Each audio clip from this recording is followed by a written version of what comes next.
Quem trouxe Bíblia nessa noite? Abra sua Bíblia comigo no livro de Eclesiastes. Eclesiastes, capítulo de número 12. Vou pedir ao meu irmão sonoplasta, se puder dar só um pouquinho de agudo aqui para mim. Eu agradeço. A minha voz não é bonita igual a do Fad. A minha voz é uma taquara rachada. Se me der um pouquinho de agudo aqui, isso, vai ganhar um beijo depois, tá? Deus te abençoe. Eclesiastes, capítulo de número 12, o versículo de número 1. Muito obrigado ao meu amigo tecladista que vai me acompanhar hoje aqui. Deus te abençoe. Eclesiastes 12, versículo 1. Quem encontrou, diga amém. Quem não encontrou, peça misericórdia. Nós vamos ter, né? Eclesiastes 12 e 1. Está escrito assim: lembra-te do teu Criador nos dias da tua mocidade, antes que venham os maus dias e cheguem os anos dos quais venhas a dizer: não tenho neles contentamento. Amém? Vou ler de novo só para ficar na memória. Lembra-te do teu Criador nos dias da tua juventude, antes que venham os maus dias e cheguem os anos dos quais venhas a dizer: não tenho neles contentamento. Feche a Bíblia, coloque no banco, na cadeira, pegue na mão da pessoa mais bonita do seu lado. Isso.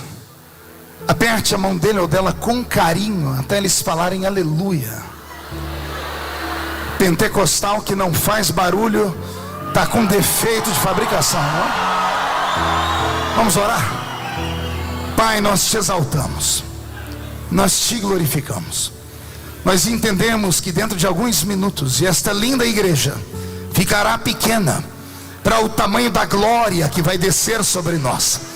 Os que vieram tristes não voltarão tristes para casa, Senhor. Hoje voltarão voando nas asas de um novo tempo.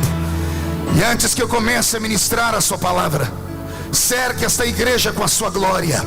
E num raio de 5 quilômetros, onde houver um demônio alojado, eu dou a esses demônios segundos para sumirem daqui.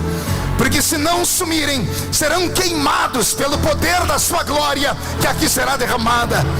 Rasgue o céu sobre esta igreja nesta noite. Manda anjos de fogo descerem aqui. Que estes anjos desçam trazendo brasas de fogo nas mãos. Comecem a esparramar estas brasas entre nós. E onde houver um crente cheio do Espírito Santo, Senhor, pega ele nesta noite e mostra o caminho da verdadeira e poderosa adoração.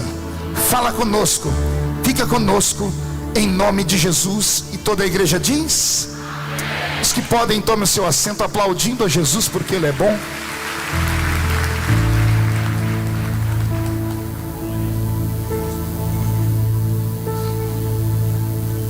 Glória a Deus. Querida igreja, noiva do Cordeiro, simpatizantes da nossa fé, amigos que vieram de perto e de longe, eu tenho nessa noite uma mensagem que ela pode mudar a sua história de verdade. É uma história antiga, todavia bem contemporânea, se olharmos não com os olhos de um leitor, mas com os olhos de alguém que entende ou busca aquilo que é sobre-humano. O texto que eu li, ele em algum tempo da minha vida foi o texto áureo da minha juventude. Lembro-me que muitas e muitas vezes nos cultos de mocidade eu usava esse texto para ler, para poder argumentar à juventude que ali estava, que existe uma bênção em servir a Deus quando somos jovens. Mas com o tempo foi passando, fui amadurecendo e fui cavando poços, até que eu descobri alguns segredos dentro desse texto. Mas antes de falar nesse texto, eu queria aqui, em rápidas palavras, fazer um resumo da vida do grande escritor desse texto. Quem tem na sua Bíblia o livro de Eclesiastes e leu comigo, viu que as palavras ali escritas são palavras de sabedoria. O homem que escreveu este livro foi ninguém menos do que Salomão, o filho do grande rei Davi. Salomão deixou para toda a humanidade 3 pérolas literárias. A sua Bíblia tem 3 livros escritos pelo sábio Salomão. O primeiro livro foi o livro de Cantares ou Cântares de Salomão. O segundo livro foi o livro de Provérbios. E o terceiro livro, o livro de Eclesiastes. Cada um desses livros, se lidos separadamente e depois agrupados, vai dar ao leitor comum o seguinte pensamento: são 3 escritores distintos. São 3 homens que nunca se viram e nunca se conheceram. Mas só depois de ler o subtítulo e vendo que o livro foi escrito pelo sábio Salomão, é que o estudante da Bíblia começa a se questionar: por que é que, embora tenha saído esses 3 livros da mesma mente, por que cada um é escrito de uma forma tão diferente? O homem que escreve o livro de Cantares não parece ser o mesmo homem que escreve o livro de Provérbios, e muito menos o homem que escreve o livro de Eclesiastes. E se você me perguntasse por quê, eu te diria assim, simples: porque o homem que escreve o livro de Cantares, ele não parece um homem maduro, parece um adolescente desenfreado, um adolescente apaixonado, um adolescente que encontrou a sua cara metade e fará loucuras para conquistá-la, porque tem certeza que é com ela que ele quer dividir os seus dias e envelhecer ao lado dela. Quem lê o livro de Provérbios não vai encontrar o mesmo adolescente apaixonado, vai encontrar um homem de meia idade. E esse homem de meia idade está furioso, porque ele olha o mundo todo torto ao seu redor e começa a dar ensinamentos, começa a dar conselhos. E eu venho de uma época que dizem que se conselho fosse bom ninguém dava, vendia. É isso que é o livro de Provérbios, uma série de conselhos. Mas quando você olha o livro de Eclesiastes, dá arrepio, porque o homem que escreve este livro não é um jovenzinho apaixonado, pelo menos não parece ser, e também não parece ser um homem maduro que está dando conselhos. É um homem desesperado, é um homem que olhou para frente do espelho e viu algo que não agradou. E é esse homem quem vai colocar agora toda a experiência da sua vida na última carta que ele escreve, e a mais poderosa de todos. Salomão, quando escreveu a sua primeira carta, ou o seu primeiro livro, o livro de Cantares, como eu disse, ele estava apaixonado. Quem conhece a história do reinado de Salomão deve se lembrar bem que Salomão é o filho que herda o trono de Davi, mas que pela lei não deveria ser. Pela lei deveria ser o primogênito de Davi. E Salomão é de longe o primogênito de Davi. Salomão é o segundo filho de Davi com aquela mulher com quem ele se adulterou. E quem se lembra da história lembra que o primeiro filho o próprio Deus tirou desse mundo. E aí quem conhece um pouco de Bíblia vai começar a se questionar: como pode uma fonte jorrar água doce e amarga ao mesmo tempo? Como pode o primeiro fruto nascer e Deus rejeitar, e o segundo nascer e Deus amar? São coisas que só a eternidade vai nos contar.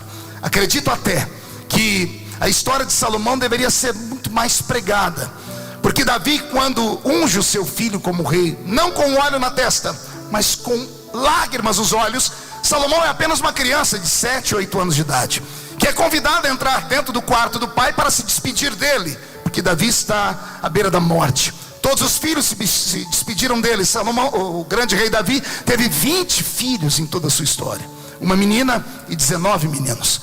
Ele está à beira da morte quando seus filhos entram dentro do seu quarto para se despedir dele. E a última que entra dentro do seu quarto é Batseba, a mulher com quem ele se enamorou, e a mulher que foi a causa da destruição da sua moral e da sua família por completo. Foi por causa de um pecado, de uma desgraça acontecida na vida de Davi, que ele tem a morte moral de Tamar, a única filha mulher entre os 20 filhos, uma única menina, e ela morre moralmente para o pai porque ela é estuprada por um de seus irmãos. É Aminon quem a estupra, que morre pela mão de Absalão. É Absalão, o filho mais querido, que morre pela mão de Joabe. E Joabe, que mata Absalão, é o amigo depois de Jonatas, o mais íntimo de Davi. Então quem conhece a história sabe que o grande rei Davi está vivendo um momento difícil. Ele está depressivo, ele está à beira da morte, ele está tão sorumbático que todos os salmos que ele escreve após o pecado são salmos em depressão. Daí o Salmo 51, daí o Salmo 139 e outras coisas mais. Mas é esse grande rei Davi que, quando vê entrar dentro do seu quarto aquela por quem ele se enamorou, e ao olhar para ela, uma tela de cinema se abre aos seus olhos, e ele vê tudo que ele fez naquela família, da morte de Urias, da morte do bebê pelo qual ele orou 7 dias e jejuou, e Deus mesmo assim o levou. E ele vê agora um menino de 7, 8 anos. Ao olhar para aquelas duas figuras, o coração de Davi se fecha. Ele olha para dentro dele e reconhece o erro que ele cometeu. E em mente, em espírito, ele olha para o céu e diz: Deus, quando eu morrer, essa criança e a mãe vão pagar pelos meus crimes. Ninguém vai deixar essa criança viva. Todos os meus filhos sabem do meu adultério. Foi vergonha. Quando eu morrer, esta criança vai morrer e a mãe dele também. E eu estou cansado de ter nas minhas mãos o sangue dos inocentes. É aí que Davi usa a última bala, o último cartucho. Ele pega a mão de uma criança de 8 anos, coloca debaixo da coxa, trava a mão do menino entre a coxa e o colchão, olha para o céu e diz: se tu me amas, mostra que tu perdoas. Ele não tem nada a ver com o meu pecado, eu errei. A mãe não tem nada a ver com o meu pecado, eu errei. Não deixe cair sobre ele. Se tu me amas, me deixa salvar a vida dessa criança. Só tem uma maneira que isso acontecer: eu transferir para ele a unção que é minha, a unção de rei. É contra as leis da terra. Mas Davi não é um homem normal, é o homem segundo o coração de Deus. Pode ter 1 milhão de desgraças na vida, pode todo mundo apontar o dedo e falar, lá do céu Deus olha e diz assim: ele tem um mistério comigo. E mistério é aquilo que só Deus sabe. Davi tinha algo que ninguém entendia, nem eu entendo. Quando chegar no céu, vou arrumar uma confusão lá, Fátima.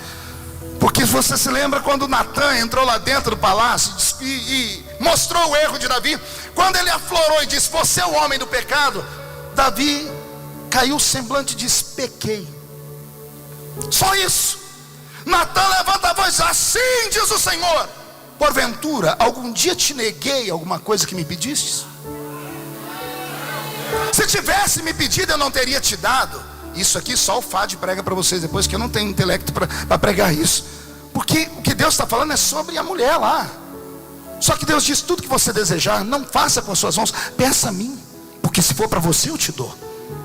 Então existem coisas que só Deus e aquele servo sabem. Eu sei que naquele dia Deus abriu o céu, olhou para aquela criança e o amou. E como Deus amou aquela criança, ela foi ungida rei de Israel. E ali eu já começo a ver a Bíblia Sagrada dando gritos para nós para o futuro. Talvez tenha sido presságio daquilo que a Bíblia vai chamar no futuro de a glória da segunda casa sendo maior do que a glória da primeira casa. O Deus da misericórdia está entre nós esta noite. E só sabe o que é misericórdia quem já precisou dela. Quem aqui já precisou da misericórdia de Deus? Então levante a mão direita, agarra o ombro de quem está do seu lado, com carinho e respeito. Chacoalha a pessoa até ela ficar irritada. Irrita ela, tira ela do lugar. Isso, diga: Jesus te trouxe hoje aqui para isso. Diga: ele vai sacudir a sua mente, depois vai sacudir a sua casa. E o ano de 2015 será o melhor ano de toda a sua vida. E só quem crê nisso, dá um grito para acordar Taguatinga inteira.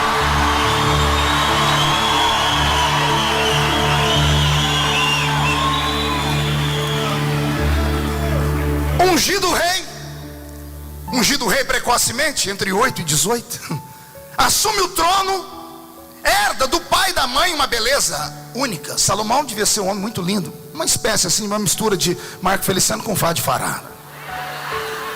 Quebrou tudo.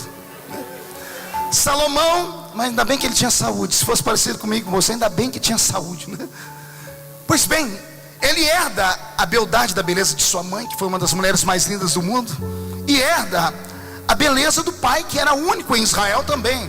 É o único ruivo em Israel, é o único homem de olhos brilhantes, ou seja, olhos claros em Israel. É o único homem de aparência, de uma aparência simples. Quando o escritor desenha Davi, ele desenha Davi como um poema. Talvez seja por isso que Michelangelo, quando faz a imagem do grande rei Davi, digite no Google: Davi não parece um hebreu, ele parece um deus grego. Narizinho empinado, pena que fizeram ele peladão. É um inferno aquela imagem, né? Mas é aquele Davi todo encaracolado, mas era belo. Então imagina a mistura da beleza de Davi com Batseba. Salomão era um homem belo, só que foi dotado de uma sabedoria única. E hoje eu venho defender Salomão aqui, Fad, porque eu conheço um monte de gente que diz que ele era um psicopata, um maníaco sexual, um tarado e coisas mais. Também pudera. Ele teve 700 mulheres e 300 concubinas. Me lembrei quando eu era jovenzinho na igreja, novo convertido. Quando eu li isso na Bíblia, eu me empolguei. Falei: estou feito. Cheguei no líder mostrando, falei, nossa, olha aqui, 700 mulheres, mais 300 concubinas, o crente pode ter isso? Ele disse, vá se lascar, rapaz. Ele falou para mim, quem está aí em cima de você? Não é um pomba gira, ele disse, é um pombal girando inteiro. Eu falei, não, mas está aqui. Não, isso era em outro tempo. Então eu fui estudar a vida de Salomão. Sabe o que eu descobri? Que as 700 mulheres que ele teve não eram mulheres por quem ele se apaixonou, não eram amantes sexuais, eram ligações políticas. A sabedoria que Deus deu a ele, porque ele herdou um reino quebrado. Absalão havia dado um golpe de estado no pai, o reino estava quebrado. Ao assumir o trono de Israel, ele tem que compor de alguma forma para que Israel volte a ter riquezas. E então ele vê nas populações vizinhas a oportunidade de se casar com homens de pequenos povoados e trazer então a unidade. Da unidade, o dote, o ouro e coisas mais. Casando com 700 mulheres, trazendo ao redor daquela época todas as pequenas tribos ao seu redor, Salomão se torna a maior potência política do seu tempo. Por isso, não vou ouvir antes e nem vai haver depois, diz a Bíblia, um reino tão poderoso como o dele. Então ele não era um maníaco sexual. Esses 700 casamentos eram casamentos políticos. E as 300 concubinas? Exatamente, a fraqueza de não ter encontrado o amor verdadeiro. Por isso se curvava diante de outras mulheres. Mas um dia, não é que esse rei encontrou a cara metade dele. Só que a cara metade dele não era o que ele esperava, ou não era o que as pessoas esperavam. Quem já leu o livro de Cantares já se deliciou com as histórias, já se emocionou com as histórias. Quando ele vai falar para nós que aquela mulher por quem ele se apaixonou, ela é queimada do sol, a gente se empolga, pensa logo numa mulata. Mas se você pegar a Bíblia no original, não diz queimada do sol. A palavra é meilená. E meilená é negra como carvão. Ele se apaixonou por uma mulher linda, exótica, diferente. Não era só bela, ela era diferente. Se você ler o livro de Cantares, você vai desenhar ela. Ele desenha para nós ela por completo. Ele fala das curvas do corpo dela. Ele se apaixonou tanto por ela que esse livro não era para ser um livro, era para ser uma carta secreta. Era uma carta de amor. Mas era uma carta de amor que ele não podia nem mandar para ela, porque ele não tinha quem entregar a carta. Ele quebrou alguns paradoxos reais. Ele não podia se misturar não com gente daquele lugar. Havia um problema, havia preconceito. Havia não apenas preconceito, haviam diferenças. Haviam coisas que, politicamente falando, não dariam certo. E como parece que o amor proibido é sempre o mais gostoso, e ele se apaixonou por ela, não tendo com quem conversar, porque nada pior do que estar amando alguém, não ter o melhor amigo para falar, porque ninguém vai te compreender. Os seus conselheiros já falaram, esquece, apaga da sua memória, você já tem 1000 aqui. E ele se lembrar que só tem uma pessoa que entende o homem. E ele aprendeu isso com o pai dele, lendo os livros do pai dele. O pai dele disse para ele, naquele dia que ele fez um juramento com 8 anos de idade: tudo que você quiser e sentir, fale com Deus de Israel. Ele leu na história do pai dele: é melhor cair na mão de Deus do que cair na mão do homem, porque na mão de Deus há misericórdia. Quando ele se apaixonou por ela, ele mandou logo uma carta. E eu imagino ele sentado na escrivaninha real, caneta na mão, papel, pena, nanquim, e falando: Senhor, eu não tenho com quem conversar, então eu vou conversar com o Senhor. Essa carta é para ela, um dia ela vai ler, hoje eu não tenho como mandar para lá. E ele começa a falar da paixão dele. Gente, vocês sabiam que no concílio de Nicéia, esse livro foi motivo de briga entre os pais da igreja antiga? Esse livro foi arrancado da Bíblia, o livro de Cantares. Chamaram ele de livro pornográfico. Isso, há centenas de anos atrás. Também quem já leu o livro sabe por quê. Ele fala coisas no livro que, se você não ouvir com o ouvido do Espírito, você pira, né? Você fica maluco. É ele quem vai dizer assim: olha, eu sou apaixonado por você. Se você ler esta carta, o meu sonho um dia é tomar vinho na taça que é o seu umbigo, porque é a forma de uma taça. E já vi gente ficando vermelha. Eu não vou nem seguir falando o que ele fala, mas você vai desviar, vai fazer o sinal da cruz e ir embora. E aí você também vai perguntar: o que esse livro está fazendo na Bíblia então, pastor? Calma, já já eu te explico. Ele se apaixonou por essa moça. E eu, lendo esse livro uma vez, eu me emocionei, porque quando eu cheguei no capítulo 6, eu peguei o homem mais sábio do mundo fazendo uma pergunta, e essa pergunta não teve resposta. A Bíblia diz, e a história diz, que pessoas saíam de longe para ir ver a sabedoria dele. Não havia nada que ele não conhecesse. A sabedoria dele não era da horizontal, era da vertical, sim ou não? Mas esse homem faz uma pergunta no capítulo 6 do livro de Cantares, que só um crente cheio do Espírito Santo pode responder.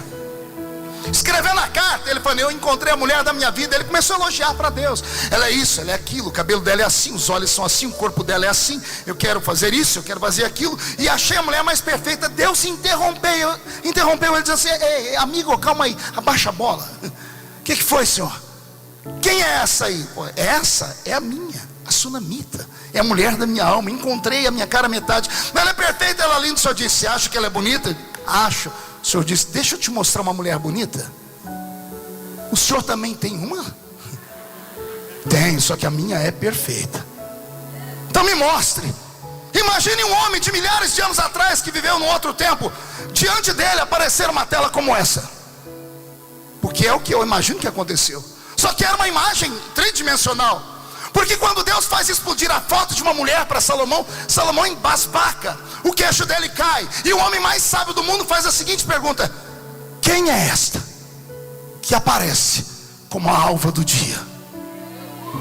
Quando ele olhou para ela como a alva do dia, ele piscou o olho. Quando ele olhou, a figura mudou, por isso era tridimensional. Ela não está mais como a alva do dia. Ele disse: quem é esta que agora aparece formosa como a lua? Ele piscou o olho, olhou de novo e disse: e agora? Quem é essa que aparece brilhante como o sol? E quando ele pisca o olho pela última vez, ele entrega os pontos. Ele diz: quem é esta que aparece formidável como um exército com bandeiras? Quem é esta? Ele morreu com essa pergunta na cabeça, e Deus disse: esse segredo eu não te conto. E eu estou contando aqui porque o que Deus não revela aos sábios, Ele revela aos pequeninos, amém? Se alguém chegar no céu antes de mim e encontrar Salomão, chame ele para perto e diga: Salomão, eu tive num culto lá na igreja do pastor Fade, e teve um pregador lá vindo da Vila Tatu, e não é aquilo que Deus não contou para você, contou para ele. Salomão vai ficar louco, vai dizer: como assim? Eu fui sábio? Não, Salomão, você morreu com uma pergunta e nunca soube a resposta, e eu estou aqui para dar a resposta. Ele vai ficar louco, porque todo sábio é afoito por conhecimento. E ele vai dizer para você qual é o assunto, e você vai dizer assim: lembra que você fez uma pergunta a Deus, disse: quem é esta? E ele vai se lembrar: ah, quando eu falei para Deus do meu amor, Ele me mostrou uma mulher que Ele nunca me disse quem era. E você vai murchar a barriga, estufar o peito, vai dizer: pois bem, eu estou aqui para te dizer. Ele vai perguntar: quem é esta? E você vai dizer: prazer, sou eu.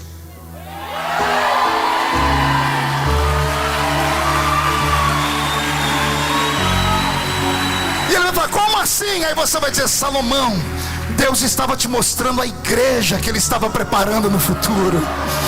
Se a sunamita é bonita, a igreja é perfeita. Quem é esta que aparece como a alva do dia? Porque a alva do dia explode depois de uma noite escura. É a igreja que nasce no mundo depois de séculos de escravidão espiritual, trazendo para o mundo a esperança. Quem é essa que aparece como formosa como a lua? A lua, ela é brilhante, mas às vezes está um quarto minguante, um quarto crescente. Às vezes ela nem aparece, mas ela nunca arreda o pé de onde ela está.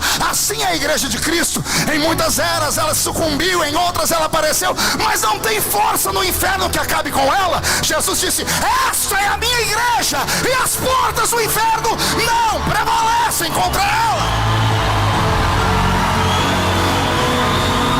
Quem é esta? Brilhante como o sol.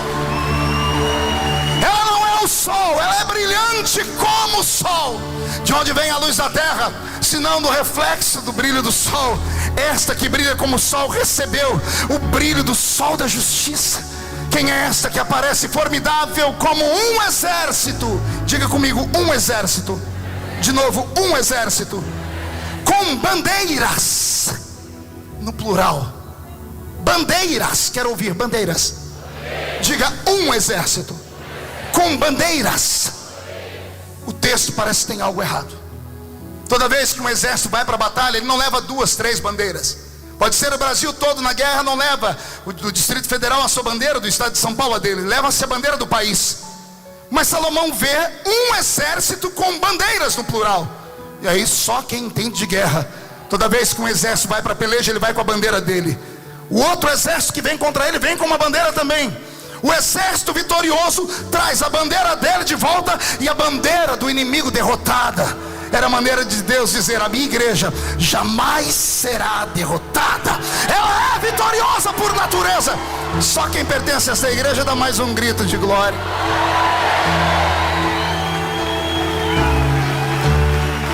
Aleluia. Isso está no capítulo 6, versículo 10, tá? Do livro de Cantares. Você pode ler depois em casa. Por causa de Salomão também eu tive um grave problema na minha vida, Fad. E eu vou contar aqui hoje porque a pessoa envolvida na parte está presente.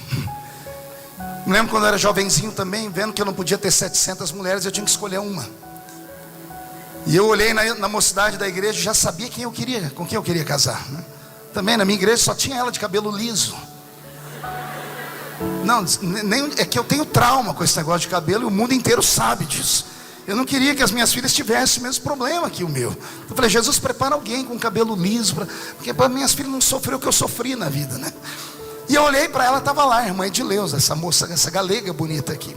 E eu cheguei no líder da mocidade, que ela era muito crente. Pensa uma mulher crente, aquelas assembleianas que sobe monte, desce monte, coque na cabeça. Aí eu cheguei no líder da mocidade, eu disse: Marco, como é que eu conquisto essa moça aí? Ele disse: seja romântico. Eu disse: mas eu sou novo convertido, se eu usar meu romance com ela, eu estou perdido. Se eu falar uns versinhos que eu sei, acabou a minha vida. Ele falou assim: então leia o livro de Cantares. Eu falei: que livro é esse? Onde eu compro? Ele está na Bíblia. Mas o que tem a ver a Bíblia com romance? Ele disse: é um livro do amor. E quando eu li o livro de Cantares, eu me apaixonei. Por isso que eu sei tanto sobre ele. Eu li, eu devorei.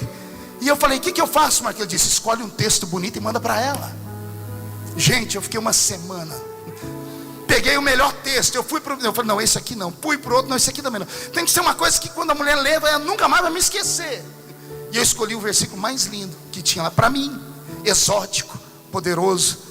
Escrevi aquele bilhetinho, dobrei e borrifei aquela desgraça do almíscar, que Jesus já me libertou há muito tempo. Eu acho que não foi por causa do versículo, foi por causa do perfume que deu, o problema que deu. Só pode ser. Porque eu cheguei no culto da mocidade, depois da escola dominical, no ensaio da mocidade, falei: irmã Edileuza, queria que a irmã lesse esse bilhetinho. Ela pegou: tudo bem, irmão Marcos, tudo crente daqueles crentes. Lê, falei: aí embaixo está escrito assim: responda, tá? Ela falou: deixa comigo. Eu orei a semana inteira, Fábio, jejuei, fiz o que você imaginar, eu fiz. Domingo da frente, muda a música, põe uma música mais assim, para esse momento. Não, também não tanto. Não, volta. Eu estou lá agora no ensaio da mocidade, quando a irmã Edileuza me olhou, ela disse assim: irmão Marcos, trouxe o seu bilhete, sua resposta. Quando eu peguei aquele bilhete, gente do céu, faltou força nas pernas. Eu corri para dentro do banheiro da igreja, eu sentei no vaso, no trono, eu fechei aquela porta, eu tremia. Só que antes de abrir, eu fui cheirar. Falei: eu mandei um perfuminho. Quando eu cheirei, nada. Falei: não deu certo, zangou alguma coisa.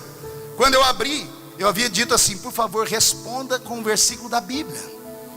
Qual que era o meu pensamento? Ela vai ler lá e vai responder assim: vem, amado meu, vem saltando pelos montes, saí de madrugada em busca da sua alma pelas praças da cidade. Eu falei: acabou, deu certo. E ela disse: como você pediu resposta na Bíblia, o Senhor te repreenda, Satanás.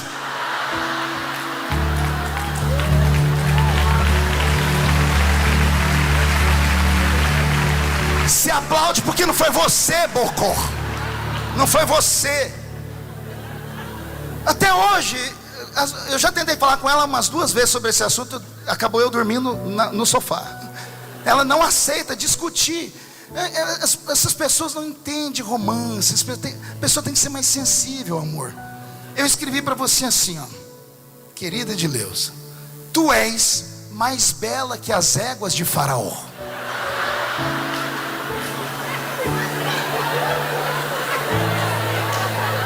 Gente, calma aí, vocês não estão entendendo. As éguas de Faraó não eram éguas normais. Deixa pra lá. Não adianta. Amor, eu te amo muito. Esse é Salomão, que escreve a sua primeira carta, o seu primeiro livro. Um homem apaixonado. O homem apaixonado fala de amor, mas o relógio do tempo não para. Diga comigo: o relógio do tempo não para.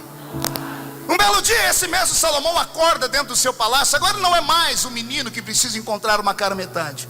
Ele chega naquela idade que Freud chama de idade do lobo, quando o homem passa dos INTA e entra nos ENTA, 40, 50, 60.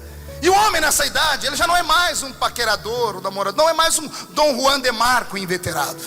O homem nessa idade, ele quer estabelecer propósitos. Ele olha para os filhos, ele olha para a geração que se espelhou nele.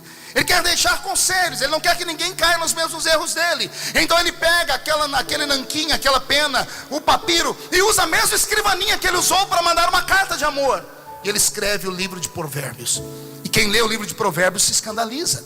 Como é que alguém que falou de amor tão abertamente pode dar conselhos, e alguns tão absurdos?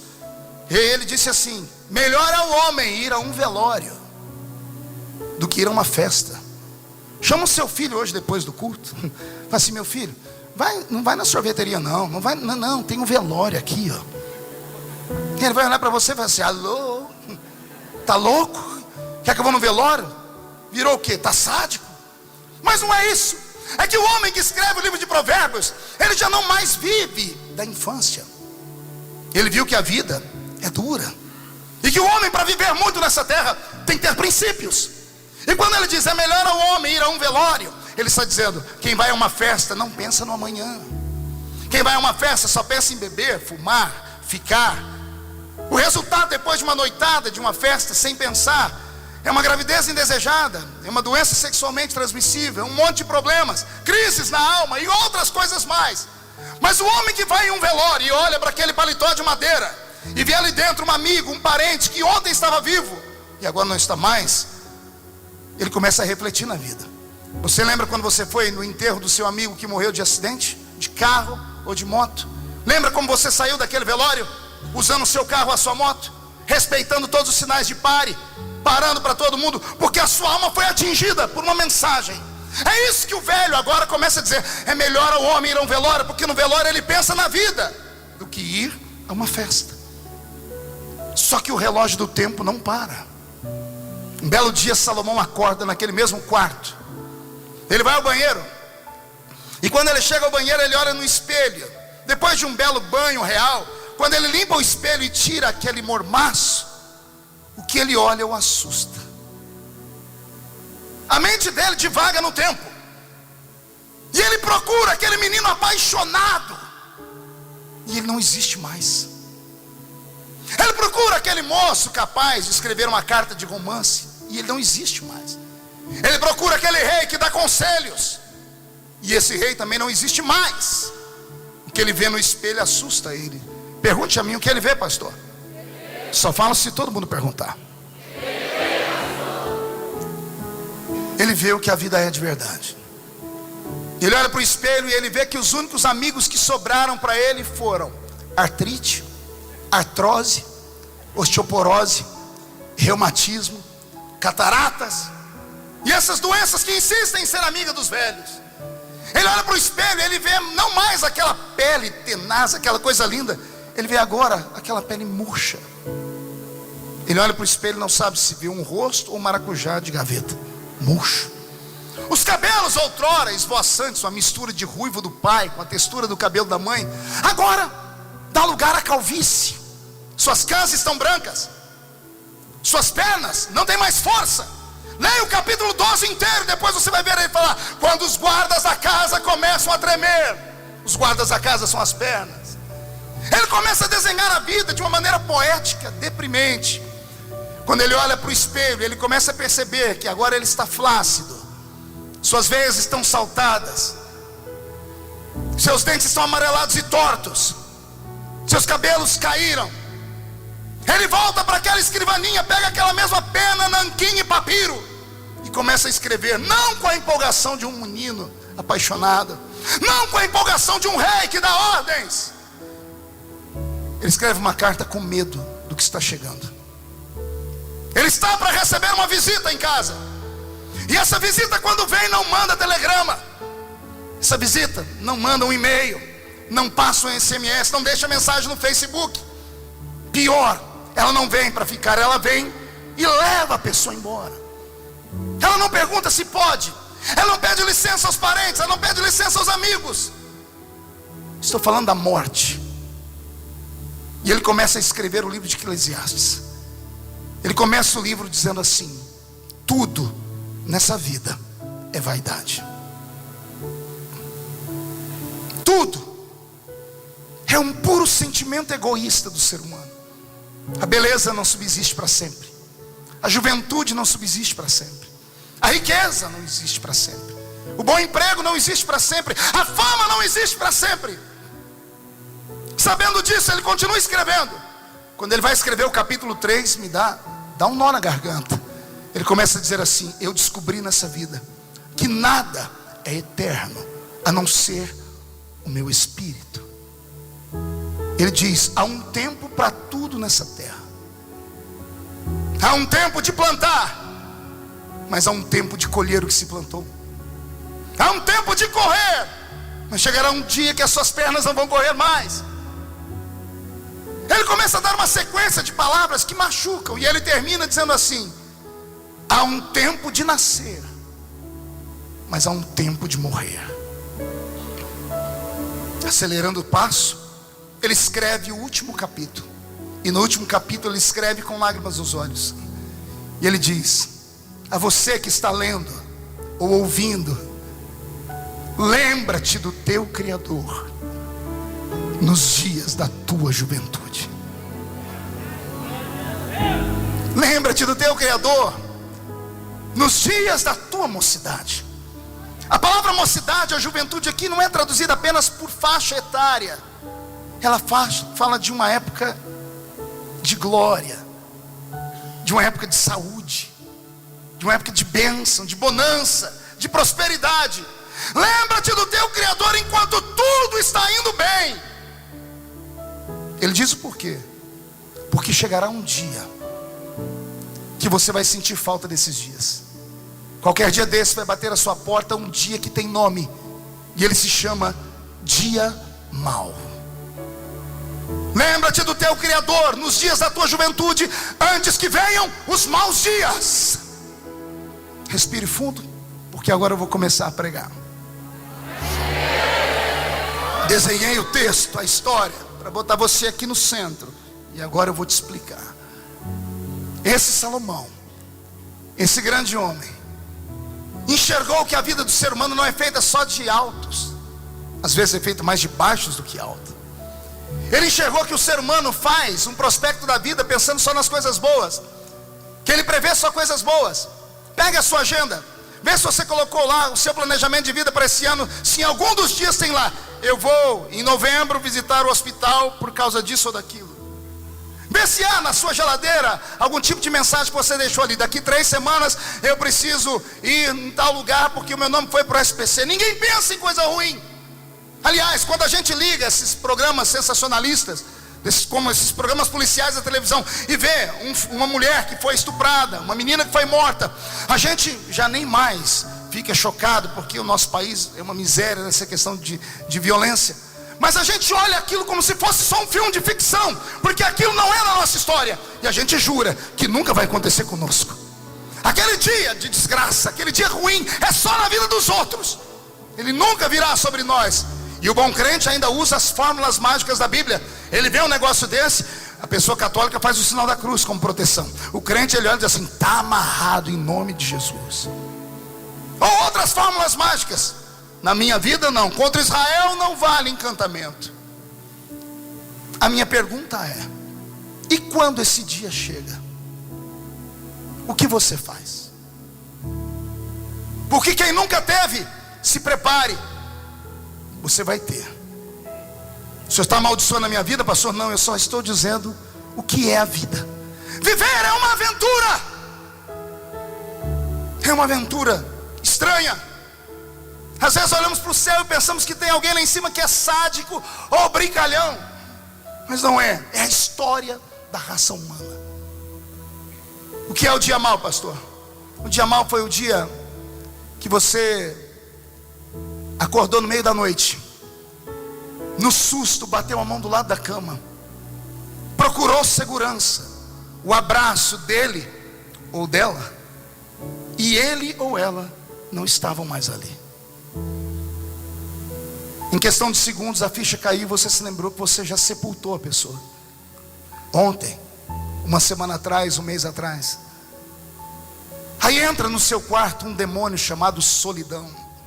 Solidão não é um sentimento, é um demônio que atormenta, que faz o ser humano fazer loucuras.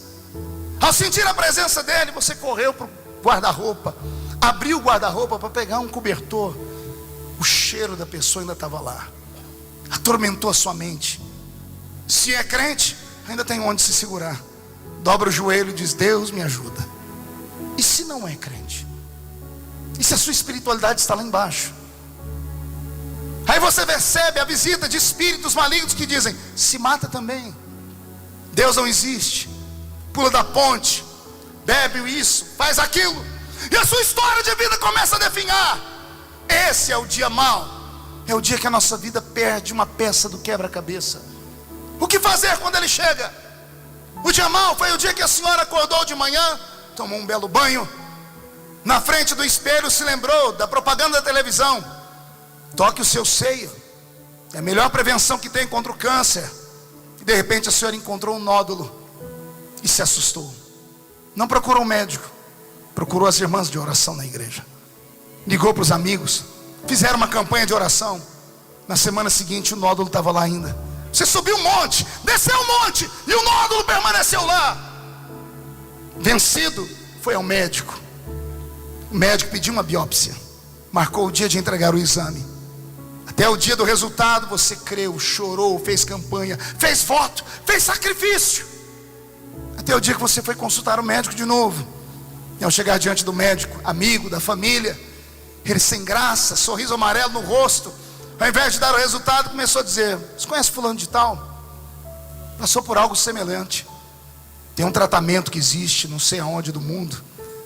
E enquanto o médico está tentando ajudar, o seu mundo acabou, porque você entendeu o que ele quis dizer, que você é uma dessas pessoas especiais que nascem nesse mundo para ter uma doença que não tem cura. Ele deu um monte de sinais. Ele falou sobre o hospital do câncer de Barretos. Ele falou sobre o último tratamento que há no hospital de Harvard, nos Estados Unidos da América. Mas o seu mundo desabou. Você saiu dali com aquele resultado na mão, pronto para começar uma químio, pronto para começar uma rádio. Ao passar pela rua, indo para casa, aquele dia você não percebeu o calor do sol. Passou perto do restaurante, a comida não tinha cheiro, nada mais te atraiu. Nem a pessoa bonita, nem o latido do seu cachorrinho fez efeito. Você entrou em casa, não olhou para o filho, não olhou para o marido, não olhou para a esposa, correu para dentro do banheiro, ou correu para dentro do quarto, dobrou o joelho e fez uma pergunta a Deus: por quê? Por que eu? E você começa a fazer uma lista: Deus, eu estou na igreja, eu jejuo, eu canto, eu oro, eu me abstive disso, daquilo. Por que eu? E lá do céu, ao invés de Deus vir e mandar Miguel ou Gabriel com a Marisa explicando, Deus faz um silêncio. E eu não sei o que dói mais, se o puxão da orelha dele, ou se quando a gente grita e ele não fala nada. Esse é o dia mau. O dia mau é o dia que o senhor saiu do trabalho, e ao invés de ir para casa feliz, porque a casa está financiada, o carro está financiado, o filho está na escola, você volta para casa com uma carta de demissão. Não tem coragem de contar para a esposa, para o filho, não sabe o que vai fazer da vida. Na minha cidade, dia desses, um grande amigo meu deixou uma carta no Facebook e deu um tiro no ouvido.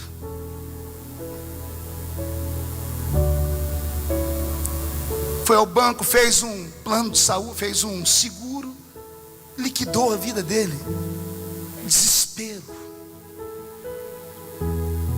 Pode ser uma pessoa rica, importante, linda, pode ser.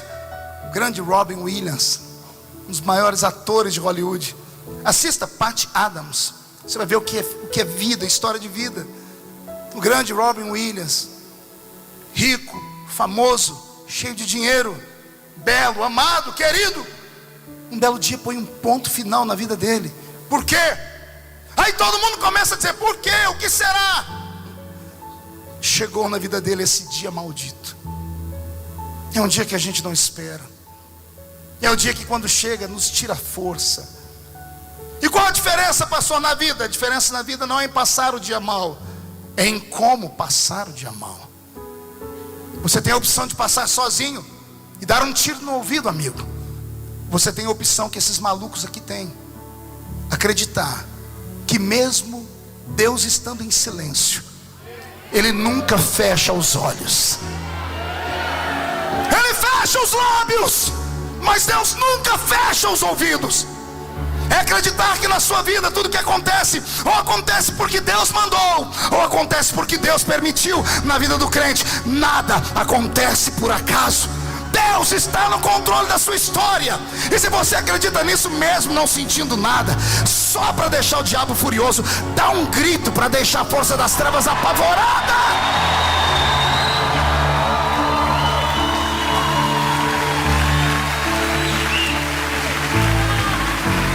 Oh, meu amigo, eu sinto a sua dor. Como o senhor sabe que está doendo, pastor? Todo pastor, todo profeta é sensitivo.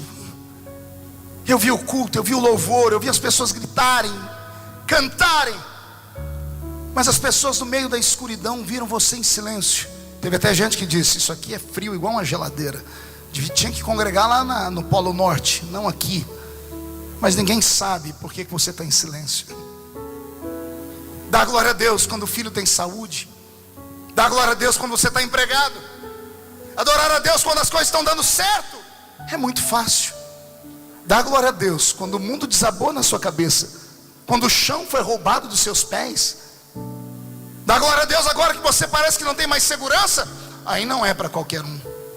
Pegar na alça de 10 caixões de filhos, marchar para o cemitério, e as pessoas perguntarem: e aí, Jó?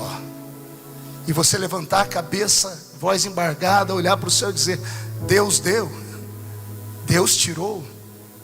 Dizer que bendito é o nome do Senhor não é para qualquer um. Jesus me trouxe hoje aqui por causa de você, porque Ele assiste o seu sofrimento. Não há uma explicação racional para o sofrimento da raça humana, e nem uma resposta para a pergunta: por que sofre o justo? A diferença entre o que sofre com Deus e o que não sofre com Deus está aqui. Aquele que crê em Deus, ele sabe que tudo está no controle. Quem não tem Deus entra no quarto e dá um tiro no ouvido. Quem tem Deus vai para casa, agarra um caquinho de telha, risca a sua ferida, olha para o céu chorando. Não tem ninguém mais ouvindo, porque a plateia foi embora. Ninguém mais quer ficar perto de um leproso fedido. Quando tinha riqueza, todo mundo queria. Quando era o melhor do Oriente, todo mundo queria. Agora que você não tem mais nada, ninguém vai te ouvir. Mas não são eles que têm que te ouvir. Mas se você tiver coragem, no meio das cinzas, grita: eu sei que o meu Redentor vive. Eu sei que o meu Redentor vive, e em breve se levantará para me socorrer. O Senhor me trouxe hoje aqui para te dizer que, por pior que seja esta dor, ela vai passar.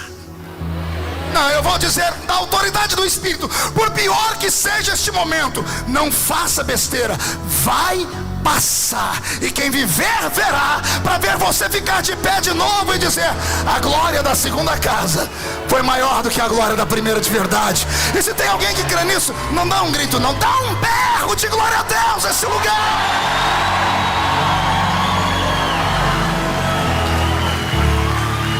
Levante a mão direita para o céu de novo, chacoalhe ela, faz um carinho nas costas do seu irmão, um carinho, e diga para ele suavemente, diga: vai passar.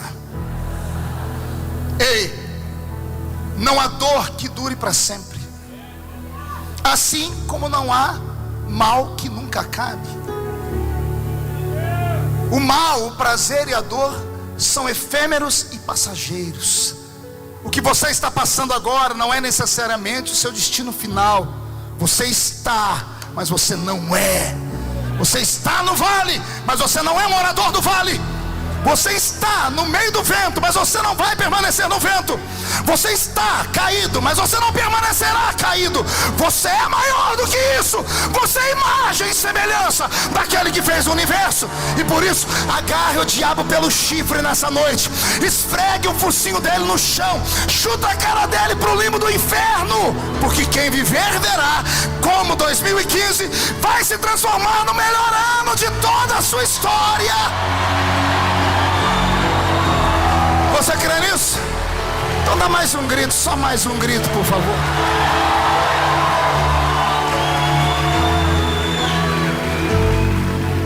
Eu quero pedir licença à minha esposa e às minhas filhas, porque eu quero relatar aqui um dia mau que eu tive. A gente era jovenzinho ainda. Eu comecei a pregar muito cedo, eu prego desde os 13. Estou com 42, cara de 50, só o sangue de Jesus para falar o resto, né? Aí o Fábio acabou de falar que carinha de 60, né? Deus ajuda. Eu elogio ele, ele me põe no chão. Isso, joga no chão, chama de lagartixa, pisa, não tem problema. Mas eu me lembro que nós estávamos grávidos do nosso segundo bebê. E estava indo tudo muito bem. Gravidez perfeita. Minha esposa, uma parideira profissional. 4 filhos nós tivemos. E nesse segundo aconteceu algo que mudou a nossa história. Estava entrando no 8º mês a gravidez, quartinho semi-pronto. Fui pregar no Rio Grande do Sul e um pastor me deu a roupinha de apresentar o bebê na igreja. Quando o seu bebê nascer, está aqui a roupinha do dia da apresentação. Lembro quando eu chegava em casa, colocava a mão na barriga, ele dava aquele chute, eu disse, esse menino vai ser pentecostal, né? Vai ser Feliciano Júnior, né? Vai ser de glória, de fogo. Até que um belo dia, depois de chegar em casa, dormimos, ela acordou com uma hemorragia. Desesperado, levei ela para o hospital. Treva, porque no hospital eu não tinha mais plano de saúde. Eu havia deixado meu emprego, meu trabalho, a faculdade de Direito, para viver da fé, para me transformar num pregador do Evangelho. O atendimento foi precário, mas quando o médico nos atendeu, fiquei feliz, porque era um médico de quando eu tinha plano de saúde. Dr. Sérgio Bruno, é um grande amigo da família até hoje. Eu falei, Dr. Sérgio, eu estou com medo, desesperado. Ele disse, não, fica tranquilo, foi só uma hemorragia, ela pegou algum peso. Deu a ela um soro, ficou algumas horas, mandou ela para casa, disse, está tudo feliz. No dia seguinte a hemorragia dobrou. Liguei para ele, disse, doutor, não tem como enfrentar o SUS, não tenho dinheiro para pagar a consulta e eu preciso que o senhor me ajude. Ele disse, não, traz ela aqui, vou cuidar dela. Internou ela uma semana internada, né, amor? Uma semana internada. Ele não deixou ela levantar nem para ir ao banheiro, para não fazer força nenhuma, porque o bebê ia nascer. No dia da alta, ele me chamou e disse, está tudo bem, doutor? Ele disse, está tudo bem, está aqui, você pode levar ela embora para casa. Eu disse, doutor, eu vou viajar, está tudo bem mesmo? Ele olhou para mim inseguro e disse, deixa eu fazer uma ultrassom nova. Ele fez a ultrassom e ele mudou de cor. Pegou o telefone, começou a ligar para os médicos, começou a entrar médicos dentro da sala e me mandou para a sala, outra sala. Daqui a pouco ele sentou na minha frente, pegou um papel e começou a escrever. Ele disse, você vai ter que levar ela para o Hospital das Clínicas em Ribeirão Preto. E eu disse, doutor, mas ela não estava de alta? Ele disse, mas aconteceu alguma coisa e aqui nós não temos medicamento, nós não temos equipamento. Eu disse, doutor, o que aconteceu? Ele disse, Marco, de manhã o líquido da placenta estava lá dentro, agora o líquido sumiu. Eu disse, como assim, doutor? Sumiu como? Ele disse, ela não foi ao banheiro, ela não sangrou mais, sumiu. Eu disse, sumiu como, doutor? Ele olhou para mim e disse, quem entende de coisa sobrenatural aqui não sou eu não, é você. Nós não temos como tratar aqui, você tem que levar ela embora daqui. Meu Deus, para conseguir um carrinho emprestado para levar ela para o hospital, foi um Deus nos acuda. Chegamos no Hospital das Clínicas em Ribeirão às 7 da noite. Ela foi atendida às 2 da manhã. 5 horas de espera. Esse é o sistema de saúde do nosso país. 5 horas depois, quando chamaram ela entrou com a minha sogra, eu fiquei do lado de fora. Não deu 5 minutos. O médico foi para o corredor e gritou, quem é o senhor Marco? Eu disse, sou eu. Antes de entrar dentro da sala, eu já sabia o que tinha acontecido. Ele veio gritando, ó, o bebê está morto, não tem o que fazer, você tem que levar ela para casa, vocês não têm plano de saúde, eu não tenho como internar ela, o organismo dela daqui 3 dias vai abortar o bebê sozinho, se não abortar aí você procura o médico, o hospital, porque eles são obrigados a fazer a curetagem. Eu falei, doutor, calma, é muita informação, o que está acontecendo? Ele disse, morreu por falta de atendimento, 5 horas na fila. E eu fiquei parado. Ela estava se trocando atrás do biombo. Quando ela saiu, ela veio perto de mim, me deu um abraço, veio aqui no meu ouvido e fez uma pergunta. A pior pergunta que um pastor pode ouvir, porque é uma pergunta que não tem resposta. É quando alguém chega na gente e diz assim, por quê? Por que o meu bebê? Porque no que eu errei?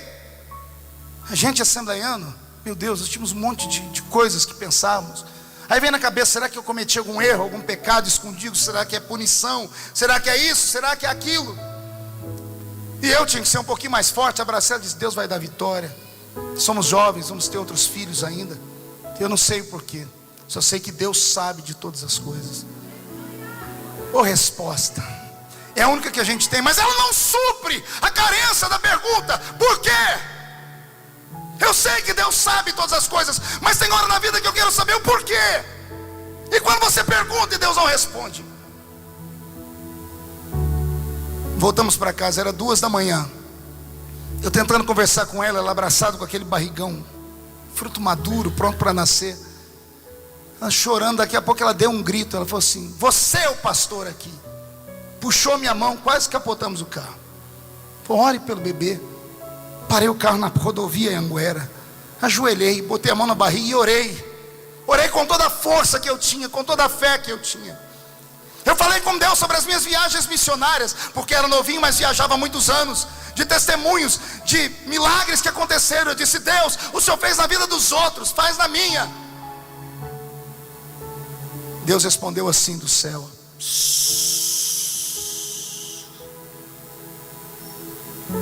Ela dormiu aquela noite sedada, abraçada com a barriga, e eu não dormi. Eu peguei 2 travesseiros, fui num quartinho que eu tinha, uma espécie de escritório. Tinha lá 16 bíblias que eu tinha lido todas elas, de capa a capa. Meus diplomas, meu curso de teologia, tudo ali. Não prestou para nada naquele dia. Eu botei uma cadeira, um travesseiro, a cabeça em cima do travesseiro e o outro travesseiro em cima da cabeça. E gritei a noite inteira. Eu disse, Deus, fala comigo. E Deus não falou. Eu disse, Deus, senta aqui do meu lado. E Deus não sentou. Deus não veio, Fade, mas o diabo veio. O diabo sentou do meu lado, veio no meu ouvido e disse, vai viver da fé? Vai viver vendendo mensagem? Vai ser pregador? Se você tivesse concluído a sua faculdade de Direito, pela eloquência que tem, seria um grande jurista. Se você não tivesse pedido as contas do seu trabalho para viver dessa tal de fé, daqui a 1 ano você teria um filho, porque o seu filho está assim, porque você não tinha plano de saúde, e você perdeu o plano de saúde por causa do reino. Eu enlouqueci. Eu levantei, chorava, falei, Deus, fala comigo. O que eu vou contar agora, eu espero que não escandalize ninguém. Eu olhei para aquelas bíblias, aqueles livros, falei, Deus, tem que ter uma resposta que me mostre alguma coisa. Comecei a folhear os livros, as bíblias. Daqui a pouco caiu um livreto desse tamanho, capa toda amarelada. Quando eu abri, eu falei, o senhor está de brincadeira comigo.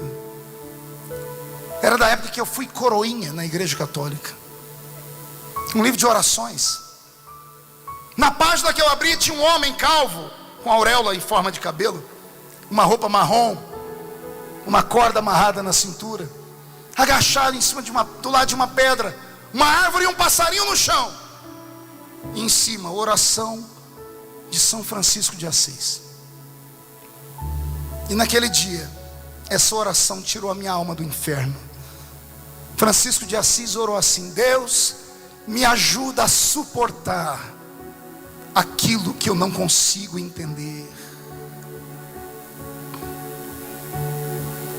Deus, me ajuda a aguentar esse fardo que eu estou carregando. Me ajuda a conviver com a dor. Deus não falou nada, mas me ajudou. Passou o tempo, Nós vencemos essa prova. 3 dias depois, o bebê nasceu dentro de um vaso sanitário. Ela foi para o hospital por causa de todo o problema. Enquanto estava fazendo a ficha, teve uma cólica, foi no vaso sanitário, meu bebê nasceu ali. Eu peguei ele no colo. Nenhum pai tinha que ter esse tipo de experiência. Nenhum pai tinha que ver o filho morto. Mas Deus foi me ajudando. E sabe o que eu descobri naquele dia, Fad? Que o ser humano não é como um computador, que você seleciona as partes da vida que você não gosta e aperta a teclinha delete e apaga tudo. Não tem como apagar o passado. Não existe uma forma de esquecer o que aconteceu. Nós não somos um robô. Eu não estou pregando para ciborgues aqui nessa noite.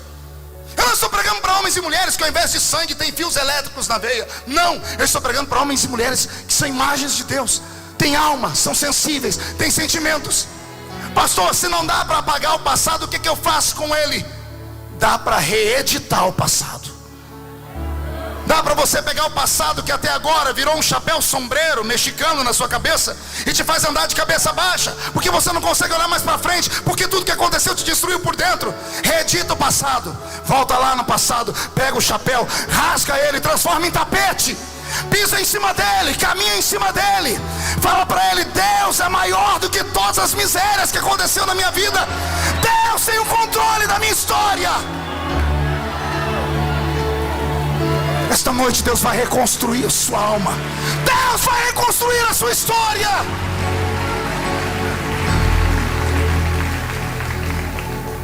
Esse é o dia mau. E é o dia que a gente enterra o pai.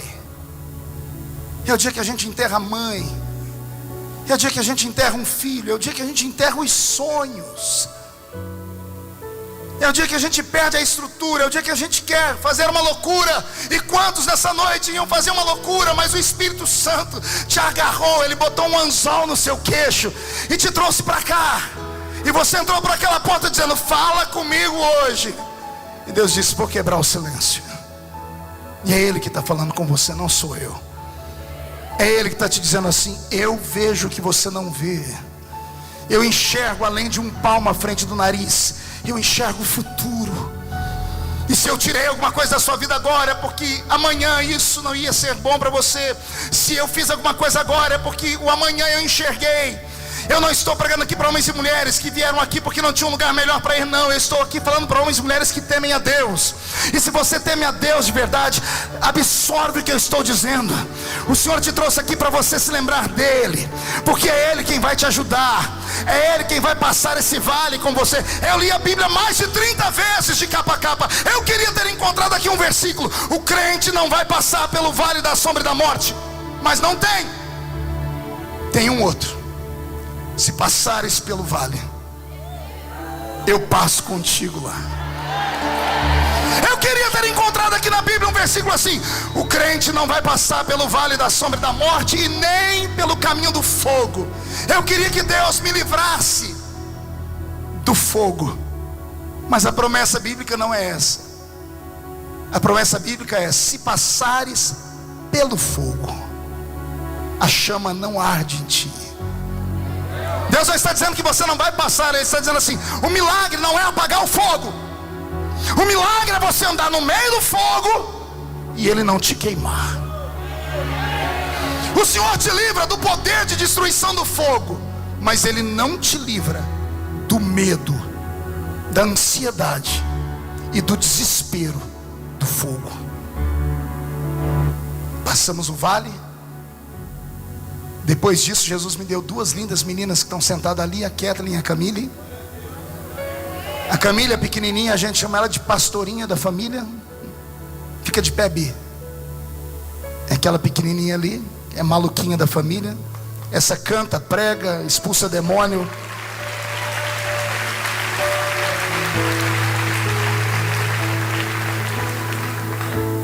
E eu acredito que o ministério que Jesus me deu vai continuar com ela. Por quê? Porque Deus não deixa os nossos sonhos caírem. Por isso que nós temos que lembrar de Deus no dia da nossa juventude. Nesse domingo, ao sair daqui, não saia para qualquer lugar. Viva esse dia intensamente com a família. Reúna a sua casa. Aproveite esses bons momentos. Agradeça a Deus por tudo. Vai plantando, vai guardando, porque quando os dias maus chegarem, não vão te pegar de surpresa. Você vai saber que Ele vai vir e você vai atravessar Ele de cabeça erguida e vai vencer Ele do outro lado. Amém? Para encerrar, isso é tudo combinado, eu sei. Então, eu cresci numa vila muito pobre e tinha um amigo muito querido, chamava Enoque.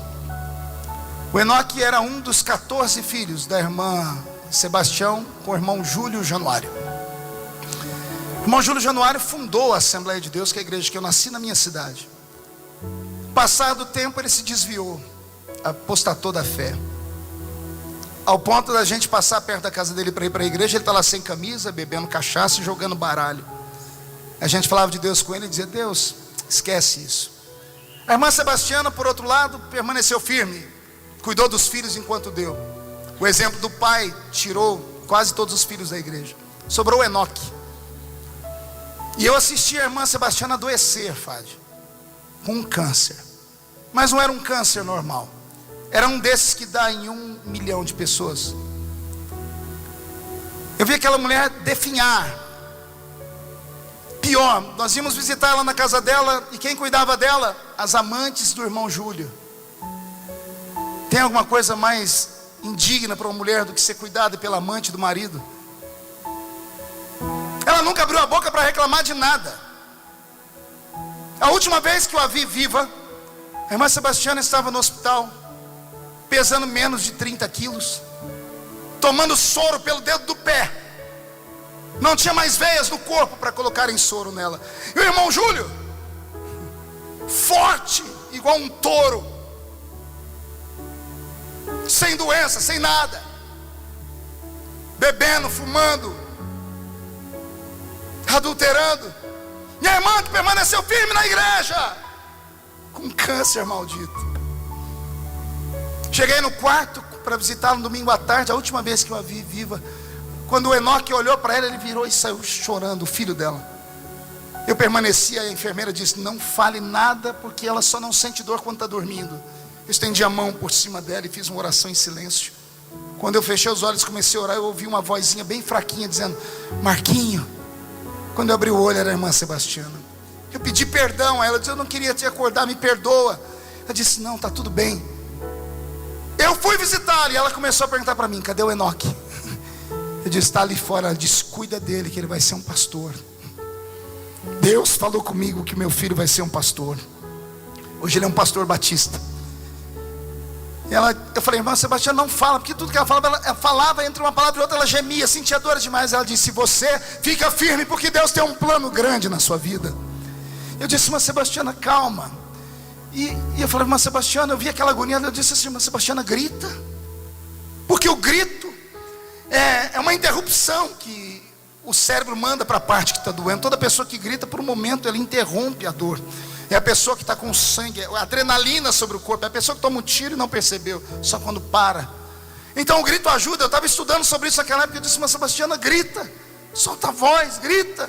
Ela disse assim: eu não posso. Eu disse: por que não? Ela disse: abaixa aqui. Coloquei meu ouvido na boca dela. Eu disse: está vendo a mulher aqui do lado? Tinha uma cama do lado. Ela falou para mim que o meu Deus me abandonou, que o meu Deus não existe, porque o meu marido, que já foi crente, fez isso, isso e aquilo. E ela disse: eu vou estar aqui para ver o dia que a senhora em gritos vai sair desse mundo, gritando porque Deus te abandonou.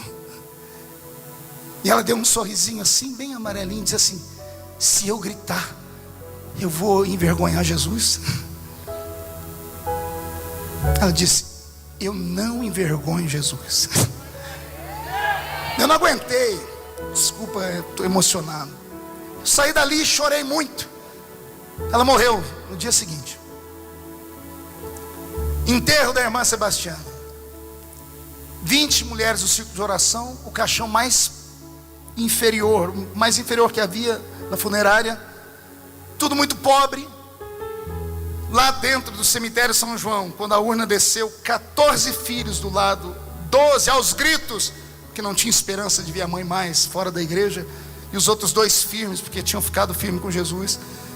Círculo de oração, cantou um hino de despedida. Terminou de cantar, fui subindo a rua do cemitério para ir embora, do lado do Enoque. Um homem encostado no muro, coveiro, me chamou e disse: ô menino, vem cá. O Enoque subiu e disse: o que foi, senhor? Quem que morreu aí? Eu disse: é a dona Sebastiana Januário. Ele disse: essa mulher ela tinha filhos na aeronáutica, na marinha, no exército. Eu falei: não, por quê? Ele disse: não, então deixa, eu tô maluco. Eu disse: não, me conte por quê. Eu falei: não, fala, moço. Quando vocês desceram para levar o caixão dela, eu estava aqui abrindo uma cova. Eu escutei a terra tremer. Quando eu olhei, um monte de homem vestindo farda branca.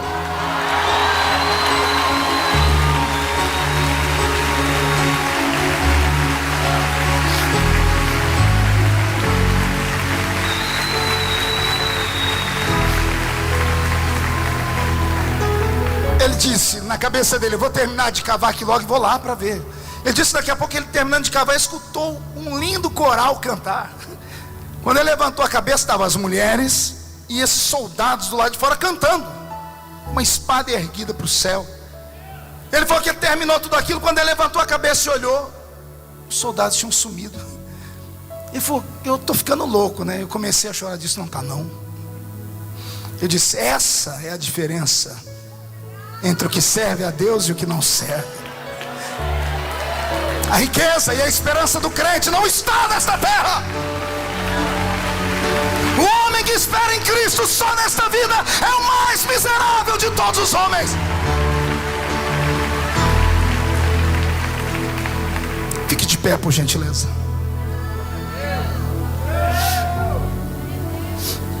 Vou pedir para que você incline a cabeça. Você conhece aquela música do Anderson? Raridade.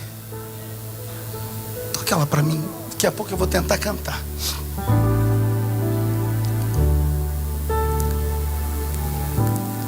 Aqui nesse lugar, nessa noite, tem 3 grupos de pessoas que não podem sair daqui do jeito que entraram. O primeiro grupo de pessoas são homens e mulheres que já frequentaram a casa de Deus, já cantaram, já pregaram, já fizeram e aconteceram, mas no meio do caminho sofreram um acidente, uma tragédia, foram expulsos da igreja, excluídos, foram magoados, deixaram de crer, de acreditar. Há muito tempo você não ia à igreja. Você até de noite, quando passa perto da velha igrejinha, sente saudade, sente vontade, mas o trauma, a mágoa é grande demais. Hoje alguém insistiu demais com você para vir. A propaganda, eu não sei o que foi. Eu sei que você saiu de casa e veio. Você chegou aqui e disse: Deus, fala comigo. E Jesus falou com você a mensagem inteira. Ele me disse que o que tem para fazer na sua vida ninguém pode tomar, Ele vai fazer e ponto final. Mas só depende de você. Foi só um trauma, foi uma tragédia, mas Ele pode reconstruir. E a glória da segunda casa será maior do que a glória da primeira. Mas só tem um jeito disso acontecer. Que jeito é, pastor? É você sair do seu lugar e vir se encontrar com o Criador aqui na frente. Pastor, mas se eu for aí, o que vão falar de mim? Quem fala de você não paga as suas contas. Quem fala de você não te assistiu no seu dia mal. Mas aqui na frente você vai encontrar um lugar onde você possa se apoiar. Enquanto você pensa, não vem ainda, pense. O segundo grupo são de homens e mulheres que estão na igreja, mas pararam de tomar a ceia tem meses, anos. Outra tragédia aconteceu. Você já não confia em mais ninguém. Você mesmo disse: eu me disciplino e ponto final. Mas não é bem assim que acontece. Para isso Deus levantou o sacerdote. Para isso existe a oração de concordância da igreja. Só há uma maneira da sua alma ter paz, porque você pensou em meses e já faz anos que não toma ceia. E a Bíblia diz que quem não participa do corpo e do sangue não tem vida. Se você crê que eu sou um sacerdote da linhagem de Pedro, eu posso ligar de novo aquilo que está desligado. E eu não quero nem saber o que foi. porque eu sou tão pecador quanto você, pecador quanto você, pecador quanto você, pecador quanto você, pecador quanto você, pecador quanto você, pecador quanto você, pecador quanto você.